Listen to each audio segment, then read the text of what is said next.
Every week, the Payne family cuts straight to the real financial story. The one question, Bob, everyone's asking is, are we in an artificial intelligence bubble? You've been through boom and bust. What do you think? No hype, no myths. Just what actually matters to your money. Does feel very similar to what we experienced in the 90s. Where are we, though? Are we in 1995, 1997, 1999? Listen to the Pain Points of Wealth on the Red Apple Podcast Network. This is It's the 77 WABC News Hour. Talking the news with Noam Laden. All the news you need to know with Joe Nolan, traffic, Justin Ellick, sports. And now, Talking the news with Noam. On 77 WA Top 5 at 5. Digging out has not been so easy in some places. Parents still fuming over Mayor Mamdani's no-fun snow day. Cops find a baby in a bag in Brooklyn. Food delivery drivers celebrating a new law that went into effect. A New Jersey man and his snow robot have gone viral.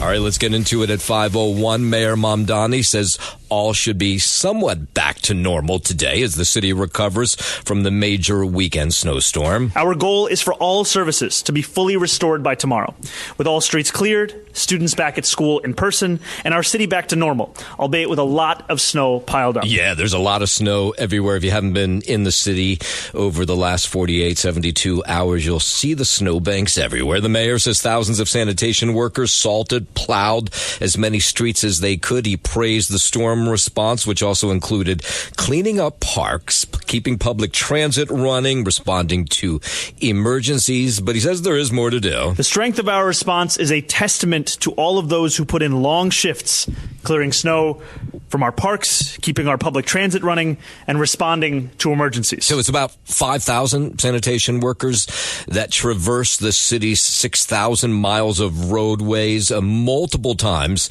since late Sunday. Using 2,500 pieces of equipment to plow snow, pour brine, and dispense tens of millions of pounds of salt. Every street in the city was plowed. Yeah, those guys and gals, they're working a lot of overtime. New York City public schools and students will be back in the classroom today. Yesterday was all remote, and that really continues to anger parents. They don't like this idea of remote. They like, just give the kids a snow day or have them in class. And you hear from these working parents who say it is a struggle for them to go about their work while they have to get their kids online for classes. And there were issues with Google Classroom yesterday. Somehow in between all my meetings and work that I'm trying to get accomplished, I'm also trying to ensure that my kids are able to get online. For this to be impactful and actually meaningful, I'm dubious, now, to say the least. Okay, so some parents say, they have to go to work, but, you got your kids at home, you got to look after them. I can't even tell you how many holidays and how many administrative days. Who is their scheduler? Who is the person sitting there thinking through this calendar? That's Brittany, who says they should just decide that it is a snow day or not a snow day. I'm very frustrated because both my husband and I work, and I have a standing Monday morning meeting that's 9:30. My husband has a standing 9 o'clock meeting, and they're both supposed to log on with their devices at 9 a.m. Chaos, utter chaos. Yeah, now, I do sort of get that, but, your workplace has to understand that the kids are home and you have to deal with it. So the question is, should you just give these kids in New York City a real snow day? Because that was what the case was almost anywhere else you went in New Jersey, Westchester, out on Long Island. It was a snow day, and kids got to just do what they normally do during a snow day. To have a snow day and for them to get out and engage their imagination, and kind of a priceless thing. I think all of us remember fondly back in our snow days when we were kids are probably some of the best days that we had. I think we're kind of taking that away from them. He's right about that. Mayor Mamdani, though, says online learning works. He claims that everything was fine yesterday, but we did hear from parents who said there were issues with Google Classroom, getting some of the assignments, getting their kids interested in being online. He also says they need these, days to ensure they meet the state's 180-day school requirement. Here's Ava, who is a third grader. Because my recess is playing out in the snow. Well, the teaching part is kind of fun. You get to sit in a chair instead of being on the rug in school. Yeah, I get that. Over in New Jersey, Governor Mikey Sherrill declaring that New Jersey state of emergency is over. She lifted this was about noon yesterday. She thanked New Jerseyans for staying off the road during Sunday's monster storm so snowplow salt spreaders in the Garden State could do their jobs. Just because you see blacktop doesn't mean that you don't need to exercise caution in these incredibly cold conditions. So de-icing remains just a major challenge, no matter where you go across the tri-state, because it's so cold. So some of them snow melts from the ice and the being pushed around, but then it freezes overnight. I saw that as I walked to work this morning. Things that were ponds yesterday are now ice covered. Cheryl, the governor, also said utility companies have restored power to every New Jersey customer that lost it during the storm. There's plenty of salt at the port. There's 250,000 metric tons on hand now.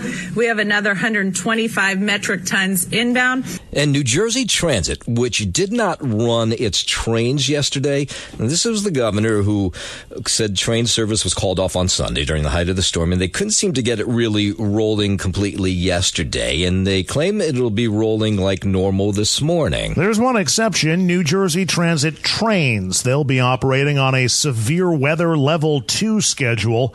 Check online for specific impacts to your route.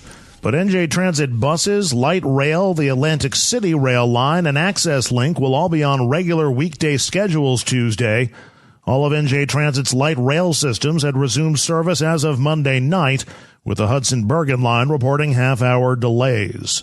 Andrew Whitman, NBC News Radio, New Jersey. Now, I will point out, LARR, Metro North did not have these same issues yesterday. And it is time for traffic and transit. And maybe I can ask Joe Nolan this question. 5:07, time for traffic and transit on the 7th. So, Joe, why is it that New Jersey Transit has these problems, but doesn't Metro North and LIRR don't? Different systems. One, Metro North and Long Island Railroad, a third rail, basically, except for the New Haven division, where most of New Jersey Transit is either diesel. In fact, all of New Jersey Transit is either diesel or overhead wires.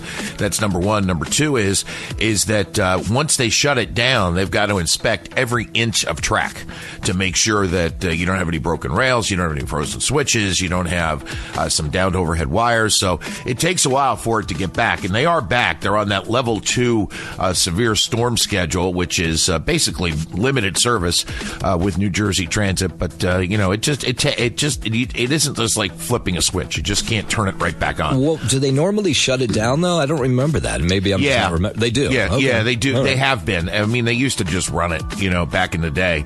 But maybe the last 10, 15 years or so, they've shut the whole thing down since Sandy.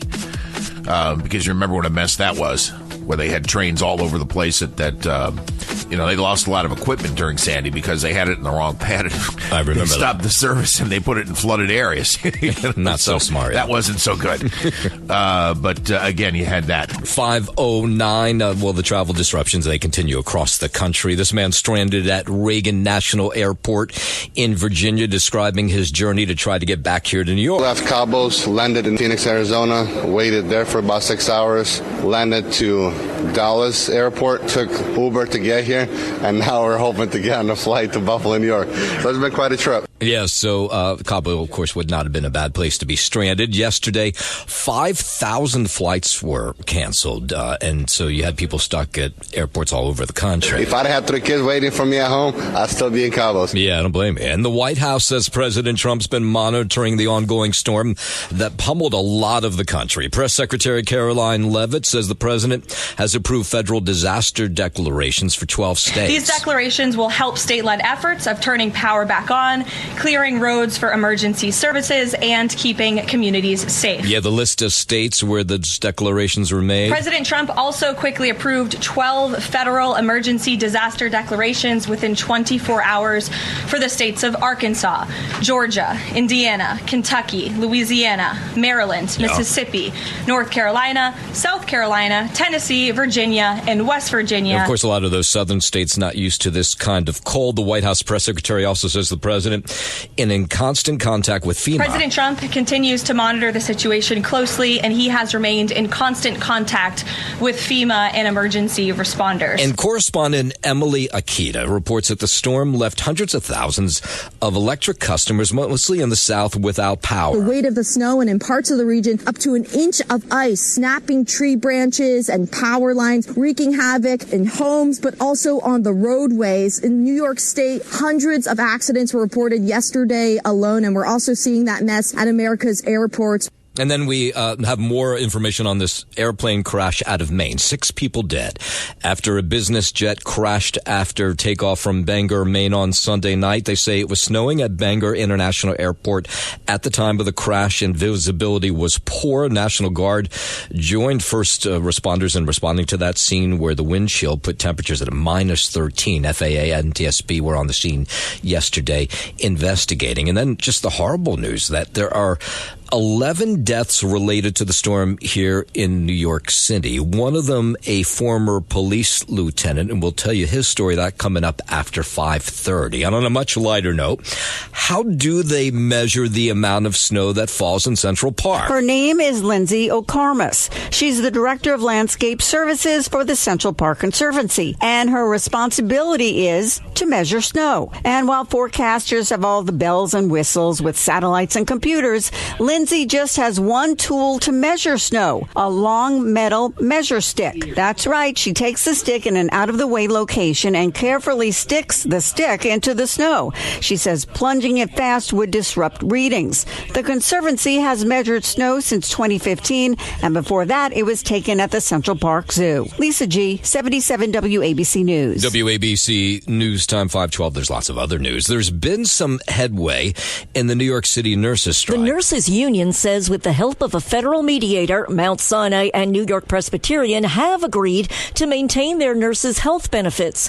The nurses also want lower nurse-to-patient staff ratios and better protections against workplace violence. I'm excited. Hopefully we'll make some headway, and the nurses are excited too. It's a glimmer of hope. The union says some 15,000 nurses will be back on the picket lines Tuesday outside those 2 hospitals plus Montefiore until a tentative settlement is reached. Lisa Ritchie, 77 WABC News. A former Canadian Olympic snowboarder accused of murder and narcotics crimes pleading not guilty yesterday. Ryan Wedding appearing in a Southern California federal courtroom, and his attorney spoke to reporters after. Given the nature of this case, given what I anticipate to be voluminous evidence, I doubt that we are going to be going to trial in March. Wedding was on the FBI's 10 most wanted list for allegedly trafficking cocaine, ordering murder. FBI says he was taken into custody last Thursday in Mexico City. Anthony Colombo, who was representing Wedding, was asked what he thought of the FBI comparing his client to former drug lords like El Chapo and Pablo Escobar. I think it's overstated. That's their spin. Now, what we're being told is Wedding was allegedly hiding under the protection of the Sinaloa drug cartel. 5:14, President Trump says he had a good call with Minnesota Governor Tim Walz yesterday. The president says they both want to make it better after another ICE-involved deadly shooting over the weekend. The president also confirmed that he's sending border czar Tom Homan to Minnesota. Here's FBI Director Kash Patel. We are not going after people and infringing on their freedom of speech to peacefully protest. We are definitely not going after people and their Second Amendment right to bear arms. Only if you incite violence and or threaten to do harm to law enforcement officials and break the law in any other way does it become an investigatory matter. That was Patel on Fox News last night. Patel says that lines have been drawn in Minnesota. Just saying, be careful and be reasonable, like you've outlined. If you have a right to a permit for a firearm, that's okay. But you cannot incite violence and you cannot break the law and attack federal law enforcement officers. We truly, fully support the Second Amendment, people's right to bear arms. But when you enter into a situation, a volatile situation like Minnesota, where there were riots on the streets and people attacking federal law enforcement officers and ramming them with vehicles and continued criminality and burning down and literally destroying federal vehicles and stealing information, we have to ask people what's prudential. Now, there's a lot of pushback on this story from Democrats. We'll get into what they had to say in just a moment. But first, 5:15, let's head over to the 77 WABC Sports Desk. Good morning, Justin Allen. Good morning to you, Noam Laden. Start here on the ice at the Garden. Matthew Robertson scored in overtime, and the Rangers beat the Boston Bruins 4-3 to snap a 3-game losing streak. Will Cooley, JT Miller, Will Borgen also scored for the Rangers, and Jonathan Quick got his 408th career win, passing Hall of Fame goalie Glenn Hall for 12th place on the NHL list. Quick made 21 saves and assisted on the overtime winner. The Rangers celebrated their 1994 championship team before the game as part of the franchise's centennial celebration. Up next for the Rangers, they'll visit the rival Islanders come tomorrow.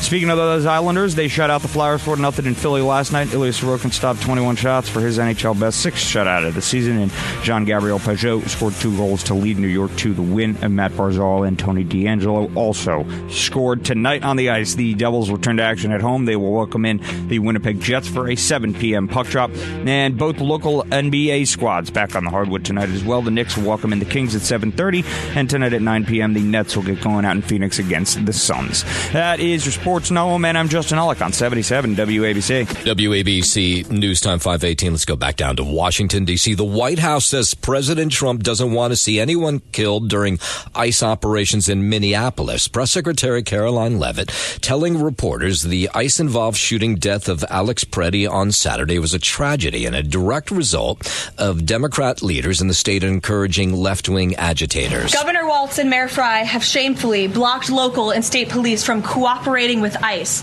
actively inhibiting efforts to arrest violent criminals. She went on to say local police are blocking ICE from doing their job and adding to the chaos. They have also used their platforms to encourage left-wing agitators to stalk, record, confront, and obstruct federal officers who are just trying to lawfully perform their duties.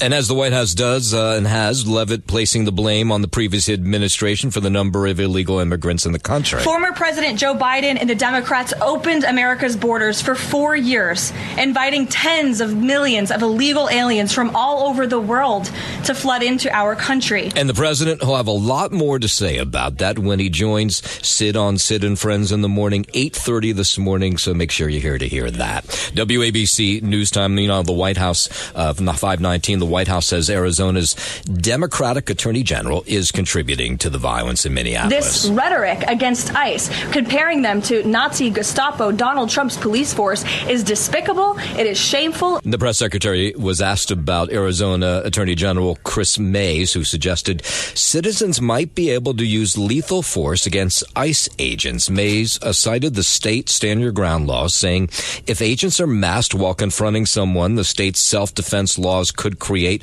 a combustible situation. Those were the AG, the Attorney General's words. You have elected Democrat officials across the country who are encouraging left-wing agitators and crazy people to go out and unlawfully obstruct lawful immigration enforcement. And top Border Patrol official Greg Bavino leaving Minneapolis, returning to his old position in El Centro, California. Bovino has been serving as Customs and Border Protection Commander-at-Large, a position seen as temporary. Department of Homeland Security Assistant Secretary Tricia McLaughlin issued a statement Monday saying that Bovino had not been relieved of his duties. His departure comes as Border Patrol is planning to also drop the number of agents in Minneapolis this week, according to multiple reports. All of this follows a fatal shooting over the weekend of 37-year-old Alex Preddy by a federal immigration agent.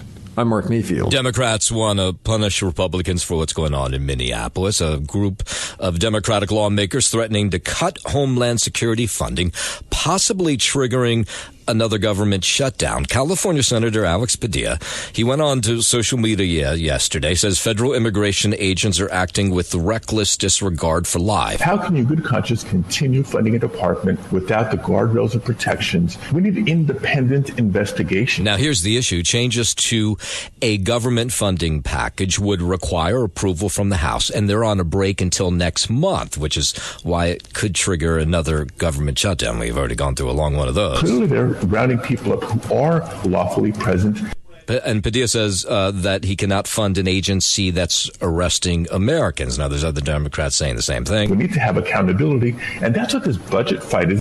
Yeah, so Senator Padilla says he cannot vote to fund ICE without proper guardrails put in place. 521, 120 people arrested in San Diego, other parts of California during a week-long human trafficking operation. The state attorney general there, Rob Bonta, says the operation took place over 6 days in Sacramento, Fresno, and San Diego counties. 120 individuals were arrested, 87 arrested for loitering, 25 for solicitation, and 8 for pimping and pandering. I mean, this is really amazing. The Attorney General says more than 1,000 victims of sex trafficking rescued in California just over the last 5 years. This latest operation was to rescue more victims of sex trafficking. Since 2021, these efforts have resulted in 983 traffickers arrested, over 1,000 survivors rescued, and offered assistance. And everybody praising law enforcement, saying this is a great example of what happens when law enforcement agencies work together to get things done. 18 law enforcement agencies across California worked together to address human trafficking and sexual exploitation by focusing on those who create demand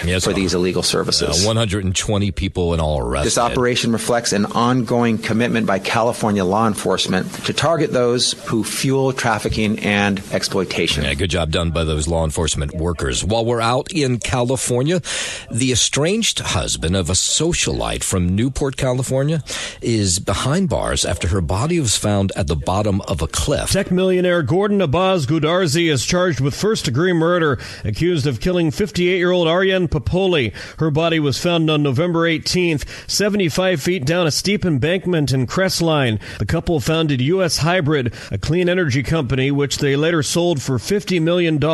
I'm Daniel Martindale. WABC News Time 523. The Federal Reserve is widely expected to announce interest rates will remain unchanged. The central bank is holding its first two-day policy meeting for 2026 and will announce its decision on rates on Wednesday. In December, the Fed cut interest rates by a quarter percentage point. Credit card rates are at their lowest level since April of 2023. I'm Mark Mayfield. Parents are going to soon be able to apply for those Trump accounts for their children. In some companies, they're already offering incentives to set those accounts up. Trump accounts were established under the Big Beautiful Bill. They'll allow babies born in 2025 through 2028 to receive a one-time $1,000 contribution from the Department of the Treasury. A growing list of companies have announced they'll match that federal contribution for employees' children.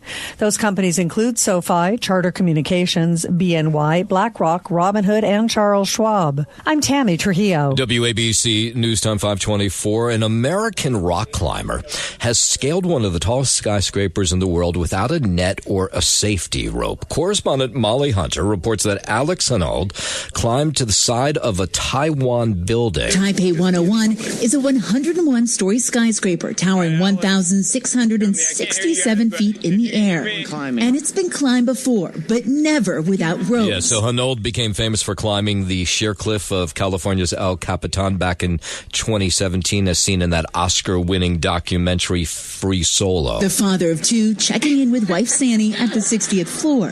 At times, no hands. And at other times, hanging in the air. To the delight and terror of the hosts and crowds below. Yeah, I don't know that I could watch somebody free climbing like that, just worrying that I'd see him fall. It was a 95-minute climb in all. Hanaud was incredibly focused during all of it. It feels infinite. It just keeps going forever. So, I mean, that was definitely the challenge, was just to stay present. He's really like a modern-day Spider-Man. Hanaud says it was thrilling to reach the end of the climb. I bet it was. It's a lot less scary to stand on the top of the building than it is to climb the side of the building, that's for sure. And, of course, there's a monetary part of this whole thing. The climb was live streamed on Netflix in a program called Skyscraper Live. 526. The remains of the final Israeli hostage have been recovered in Gaza. The Israel Defense Forces said the family of 24-year-old Ron Gavili has been informed that their loved one has been identified and will be returned for burial. This now paves the way for the second phase of this ceasefire between Israel and Hamas. A key part of the deal that President Trump helped broker last year was Hamas agreeing to return all living and dead hostages. Earlier this month, Trump said the second phase of the deal was starting. I'm Mark Mayfield. We'll head from Israel back out to Southern California. Lonely roads to go. Kanye West apologizing for his past anti-Semitic remarks. The rapper took out a full-page ad in yesterday's Wall Street Journal that addressed, he said, those I've hurt. In it explains a frontal lobe brain injury stemming from his infamous crash back in 2002 went undiagnosed until 2023. He said that injury led to his bipolar diagnosis, which caused him to lose touch with the reality, and he says do things that he now deeply regrets. West went on to say, I'm not a Nazi or an anti-Semite, and he in fact says, I love Jewish people. He ended his apology by saying he's not asking for sympathy or a free pass, but aspires to earn forgiveness from the Jewish community. It's the 77 WABC News Hour. Talking the news with Noam Laden. All the news you need to know with Joe Nolan, traffic, Justin Ellick, sports. And now, Talking the News with Noam on 77 WABC. Yes, that's me. Good morning. It is Tuesday, January 27th. Your forecast from the 77 WABC Weather Center. Sunshine this morning, a few afternoon clouds, but the high's only going to be 22. Tonight and overnight, partly cloudy, the low 12. And then Wednesday, you get a little warmer, sunshine, high 24. If you're walking out the door with us right now, so happy you are. It's 12 and clear in Islip out on Long Island. It's 8 and clear in my hometown of Trenton over in New Jersey. And it's 9 and clear right outside our Midtown studios. WABC News Time, 5:41. 11 people in New York City have died connected to the storm. Some of them people that have frozen to death. One of them is a retired NYPD cop who was shoveling snow outside of his church when he collapsed. This was at Our Lady of Victory Church. His name is Roger McGovern, 60 years old. He's an usher at this church, which is in Floral Park in Queens, and he was there on Sunday, apparently shoveling snow so parishioners could get in. The husband and father of 3, collapsing in a place that he cherished, this church. Kevin Troy, a longtime friend of this retired NYPD cop. He had spoke to the priest and said he was going to go out to shovel the sidewalk to, for the parishioners so they can get in.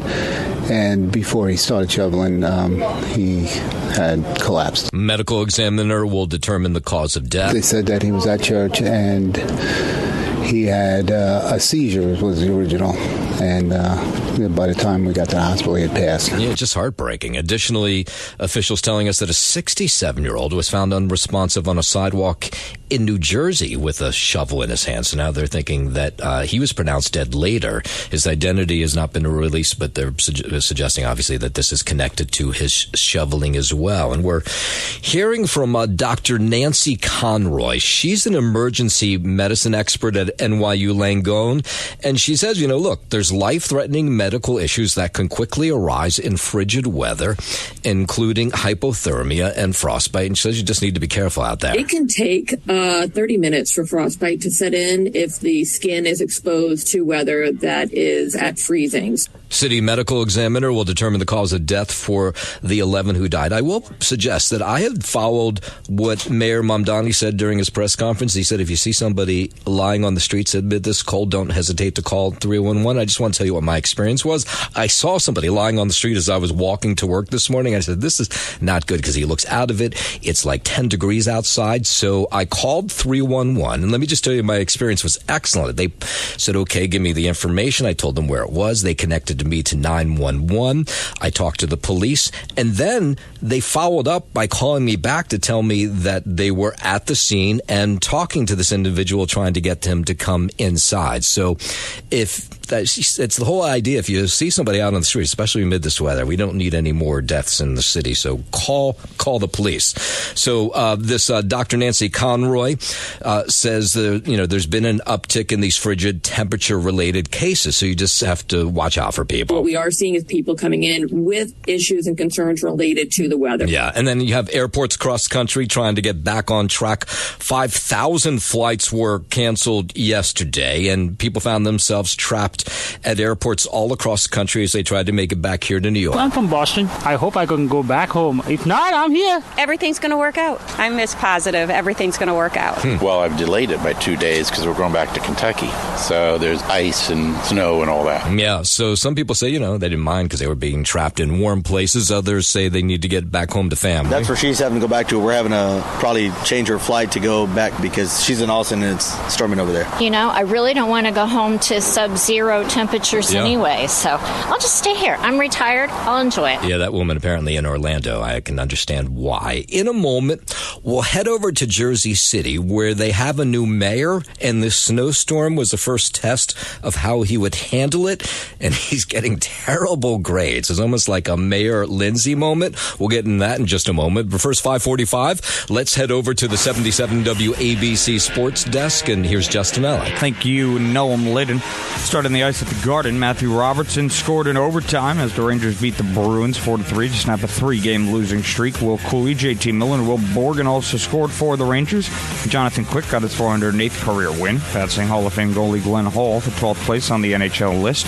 Quick made 21 saves and assisted on the overtime winner. Rangers celebrated their 1994 championship team as well before the game as part of the franchise's centennial celebration. Up next for them, they'll visit the rival Islanders come tomorrow. Speaking of those Islanders, they shut out the Flyers 4-0 in Philly last night. Ilya Sorokin stopped 21 shots for his NHL best 6th shutout of the season, and Jean-Gabriel Pajot scored 2 goals to lead New York to the win. Matt Barzal and Tony DeAngelo also scored tonight. The Devils return to the ice at home. They will welcome in the Winnipeg Jets for a 7 p.m. puck drop, and both local NBA squads will back on the hardwood tonight. The Knicks will welcome in the Sacramento Kings at 7:30, and the Nets, they're out in Phoenix against the Suns at 9 p.m. That's your sports, Noam, and I'm Justin Ellick on 77 WABC. WABC News Time 5:48. Let's head over to New Jersey, where they're just everybody, like everybody else, digging out from this monster snowstorm. These guys are in Parsippany, where they got over a foot. Incredible storm, long lasting. I've been out 3-4 times with the blower trying to just maintain.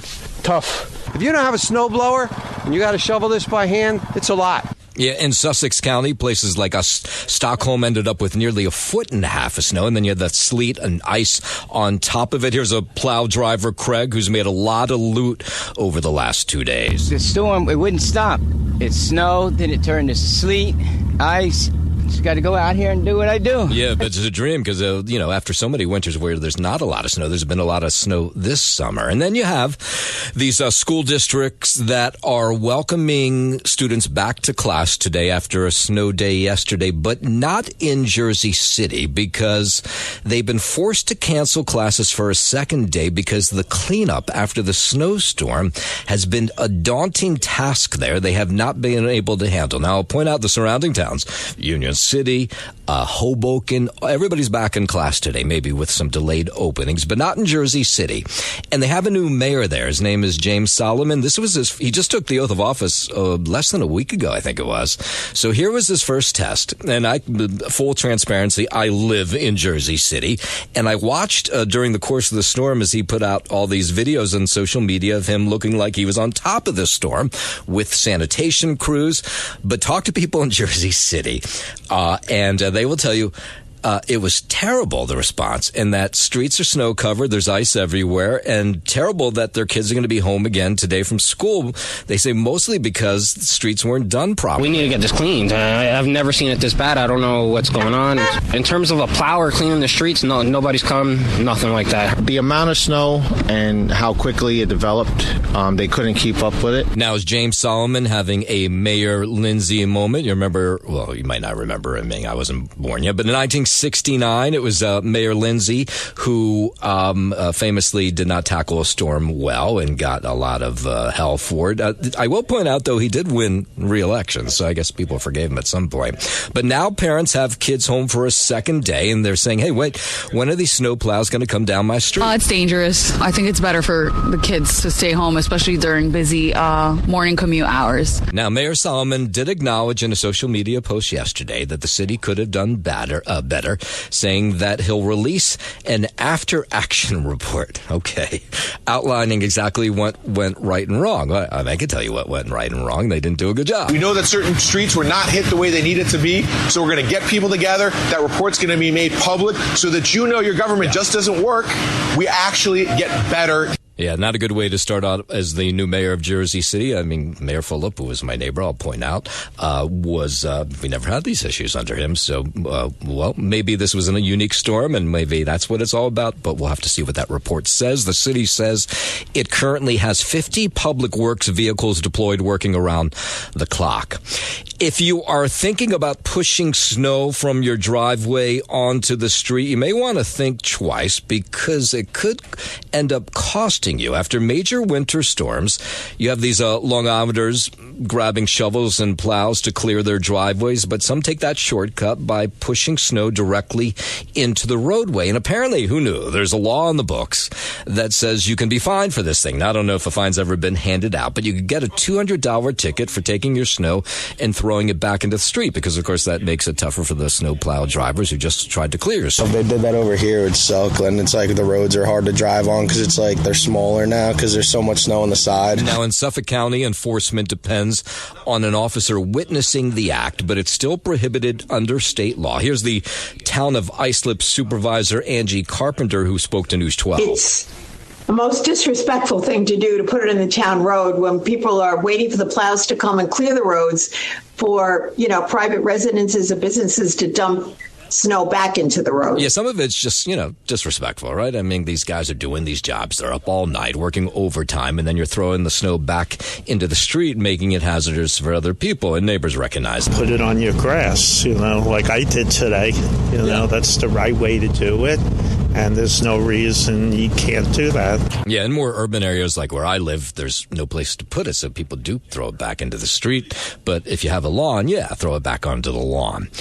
We're all complaining about the cold, but did you ever wonder how birds stay warm during a New York winter? The ones that don't fly south. Birds have a high heart rate that produce a good amount of heat, and to keep that heat, they puff up their feathers, which traps the warmed air between their feathers. They have a layer of down feathers under their outer contour feathers, so it's like wearing a warm merino wool base layer. And their outer feathers are also water resistant. Also, their feet stay warm because they have less nerve endings, so they don't get as cold, but if they do, they tuck their feet into their feathers, and they'll hide behind branches of a tree so the cold wind doesn't hit them. Lisa G., 77 WABC News. WABC News Time, 5:54. Let's head over to Brooklyn, where a 25-year-old mother charged yesterday after officers found her 1-month-old boy dead inside their Flatbush apartment. The NYPD said officers made the discovery over the weekend. They were responding to a wellness check at an apartment complex on Veronica Place, right near Beverly Road. And what sources are saying is the baby was found in some sort of duffel bag. Now, neighbors say they didn't notice anything so strange going on inside this apartment. They did say there was a strange man who showed up every once in a while. I'm turning the corner here and I see that there's a woman moderately aged. She probably looks like a grandma or some sort, I don't know, but she was resting her head over here on the wall. And then I just see a swarm of cops. We saw cops, then we saw detectives, then we saw a captain come through. Police say they found the infant Adonis Kendall inside of a 7th-floor apartment. They arrested the mom, 25-year-old Janae Kendall, who police say is the baby's mother. These neighbors saying they rarely saw or interacted with Kendall, but they did not say she seemed suspicious, but some guy who was hanging around. Where you can hear things That seems suspicious. other than her being loud and noisy, where you can hear things coming out, booming out of the apartment. Never anything that made me think that there was anything suspicious other than the guy. Yeah, now Kendall charged with concealment of a human corpse. The Office of the Chief Medical Examiner determining the official cause of death. As snow and sleet blanketed the big city over the weekend, you had those food delivery drivers who were, I was watching them, they were going through it to get food to people's homes through the dangerous conditions. Just as a new law aimed at tipping transparency took effect. This took place yesterday. Beginning Monday, a new city law requires delivery apps such as Uber Eats and DoorDash to clearly prompt customers to tip before a checkout. Now, that wasn't the case until Monday, but you would think it's long overdue. I mean, I can't imagine not tipping one of these guys, but apparently lots of New Yorkers were not tipping because it wasn't part of the procedure to check out when you bought food online from a food delivery app. Sometimes you don't see the options when the customer is ordering, so you don't see the tip. Yeah, so these drivers are saying that visibility on the app now where you can see where to tip will mean that they'll make more money, as they should. I mean, if you're driving through the snow, you should get some sort of tip. If you're not making people aware that they can tip, most people, especially in the Bronx, they're not going to tip. It's not Westchester. Great thing New York City did. Yeah, so Uber Eats and DoorDash previously sued the city in an attempt to block the law, arguing that displaying tip prompts up front could discourage customers from placing orders. But it doesn't make, if someone's delivering food to your house, don't you have to tip them? It's amazing to me that so many people were not. I work for Tix. The Tix is just a good time. Yeah, and there's one group said that because of this, delivery workers may have lost out on about $550 million in tipping because it was hidden on those apps until Monday. Now you'll see it as you check out here in New York City that there's an option to pay a tip, and you should do that if someone's delivering food to your house. And if you can't afford it, then go pick up the food yourself. All right, 5:57, traffic, transit on the 7s. Here's Joe Nolan. I always give the pizza guy $20 so he knows he's going to get a big tip, and he gets my pizza here right away, and it's still hot. So funny you should say that. I have my place that's at my Italian restaurant that's near us, and the food comes in like 15 minutes because same thing. I give them a large tip, and they're like, when my number comes in, they're like, oh, this is the guy that gives us a good, decent tip. Here's that radio guy. Let's get it to him right away. Yeah. Thanks for listening to the News Hour with Noam Laden. You can hear the News Hour with Noam Laden weekday mornings at 5 on 77 WABC. If you like the podcast, share it with your friends and listen anytime at WABCRadio.com and download the WABC Radio app. Hit that subscribe button on all major podcast platforms. Plus, follow WABC on social on Instagram, TikTok, Facebook, and X. See you next time for a new episode so you never have to wonder, what the heck is going on here? It's the perfect time to replace that beast in your basement, your old inefficient boiler, with a highly efficient Peerless boiler. Peerless boilers, they're a perfect match for homes, apartments, commercial buildings, you name it. Get the heat and hot water you need efficiently and save big on your energy bill all year long. Learn more about the entire Peerless Boilers family of products, and to find a local installer near you, visit peerlessboilers.com. And remember, my guy Pete Morgan, Peerless Boilers, the world's best built boilers, peerlessboilers.com.